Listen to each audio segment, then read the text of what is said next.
젠슨 황 엔비디아 최고 경영자 이번 에이펙 때 또 방한을 한다고 해서 주목을 많이 받고 있는데요. 현재 인천공항을 통해서 입국했다는 소식이 들어와 있습니다. 이 젠슨 황 CEO가 한국을 찾은 게 15년 만이라고 해요. 근데 이번에 와서 이제 우리 기업 총수들을 또 만나잖아요. 만남 장소가 또 굉장히 화제가 되고 있네요. 네, 한국 하면은 화장품 말고 또 유명한 게 뭐죠? 치맥이죠. 그렇죠, 네. 치맥이죠. 치맥 장소를 보고 이제 한국 팬들이 많이 따라하고 한국에 오면은 한강 라면과 치맥은 꼭 해야 된다라고 국룰로 정해져 있다고 하는데요. 예. 이번에 젠슨 황 CEO가 이제 이재용 삼성전자 부회장과 만나서 만남을 갖는 곳이 또 역시 치킨집입니다. 그 장소도 젠슨 황 CEO가 직접 정했다고 합니다. 우리 측이 제안한 게 아니고요? 네, 그렇습니다. 확실히 뭔가를 젠슨 황 보고 CEO는 왔군요. 예. 이재용 회장과 만났을 때 우리 국빈 방문으로 역시 우리가 미국을 찾았을 때 굉장히 포옹을 하면서 상당히 맞습니다. 반가워하는 모습을 보였거든요. 예. 근데 이번에는 정말 치맥을 한다라는 거는 좀 가까운 사이여야 하는 거잖아요. 그래서 이재용 회장과 상당히 가까운 사이다. 치맥을 할 수 있을 만큼 이번에는 삼성전자가 이제 엔비디아에 어느 정도 딜을 할 수 있을 것인가, 협상을 할 수 있을 것인가 그 관계에도 좀 관심이 좀 모이고 있습니다. 젠슨 황 CEO 한국이 반가워할 만한 소식을 전해주겠다 이렇게 예고를 하기도 했는데요. 자, 그런 치맥 회동 그리고 이후에 있을 기업인들의 만남에도 많은 관심이 쏠리고 있는 것 같습니다. 이제는 다가올 회담들을 좀 살펴봐야 할 텐데요. 지금 캐나다 말고도 뭐 뉴질랜드나 태국과의 양자 회담도 이어져 있고요. 무엇보다 지금 한일 정상회담이 저녁에 이어질 예정입니다. 다카이치 사나이 일본 총리 지금 입국 장면은 저희가 전해드렸는데요. 자, 교수님 이제 분명히 일본 측도 한미 회담 그리고 미중 회담을 다 모니터를 하고 왔지 않겠습니까? 오늘 저녁에 가장 우선해서 논의될 주제는 뭐라고 보세요?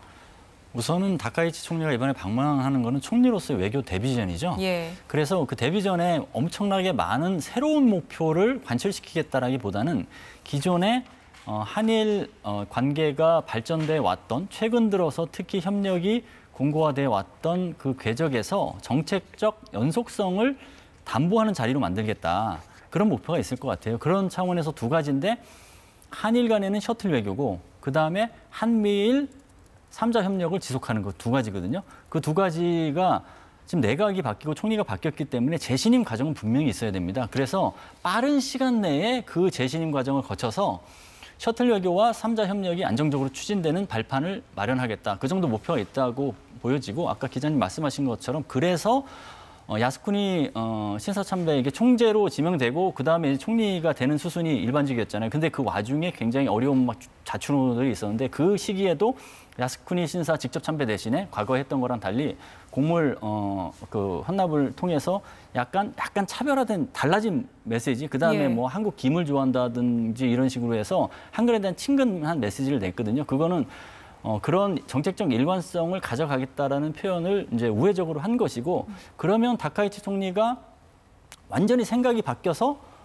그렇게 정책적 일관성을 유지하려고 하는 것이냐 이게 이제 따져볼 지점인데 사실 한일 협력이든 한미일 협력이든 할 수밖에 없는 지정학적 구도가 지금 있는 것이거든요. 예. 특정 지도자의 정책적 선호로 인해서 바꿀 수 없는 지정학적 구도라는 게 있습니다. 지금 북핵 문제도 그렇고 인도태평양에서의 긴장이 올라가는 것도 그렇고 그래서 한일 협력, 한미일 3자 협력이 필요한 이런 지정학적 구도 속에서 다카이치 총리도 기존의 노선을 따라야만 하는 현실을 수용했다. 이렇게 네. 평가하는 게 맞는 것 같습니다. 지금 일본도 핵 추진 잠수함 도입을 계속 추진을 해왔잖아요. 그래서 특히 한국에서 진행되는 논의에도 관심이 많을 것 같은데 다카이치 총리 지금 방위비 인상을 취임 첫날부터 그런 인상을 염두에 둔 발언을 계속 해왔고 그 아베 전 총리가 계속 추진해왔던 보통 국가화, 그러니까 전쟁을 할 수 있는 군대를 가질 수 있는 국가를 만들겠다는 그 노선을 뒤따라가지 않을까 하는 평가도 이어지고 있는데요.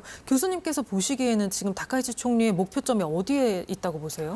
우선 이제 군사 대국화의 기조를 가는 것은 이제 분명히 보이고요. 다만 이제 핵 추진 잠수함은 과거부터 계속 추진해 왔기보다는 다카이치 총리가 이번에 들어가면서 이제 굉장히 이거를 굉장히 추진하는 실효성 있는 카드를 딱 제시하면서 예. 약간 이제 놀라운 지점이 좀 있었죠. 예. 그래서 거기에는 이제 주일 미군하고 그다음에 주일 미군이 이제 그 일본하고의 협력을 하는 강도를 끌어올리고 그러면서 그걸 매개로 해서 인도태평양에서 일본의 역할을 확장하고 뭐 이런 것들하고 다 연결돼 있어요. 예.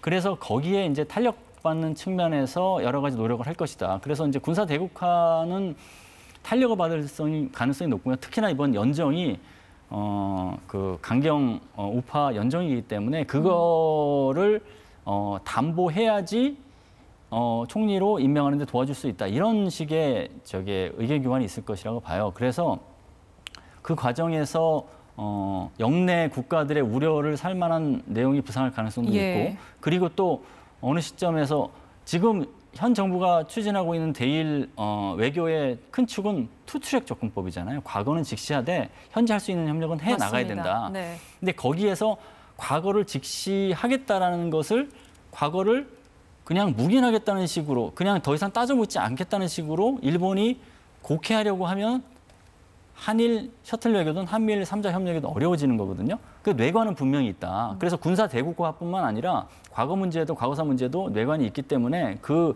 리스크가 부상하지 않도록 일본에서 해야 될 입장도 있고 한국이 일본의 어떤 지점을 조심해야 되는지에 대해서 설명해야 되는 부분도 있고 그렇다고 봅니다.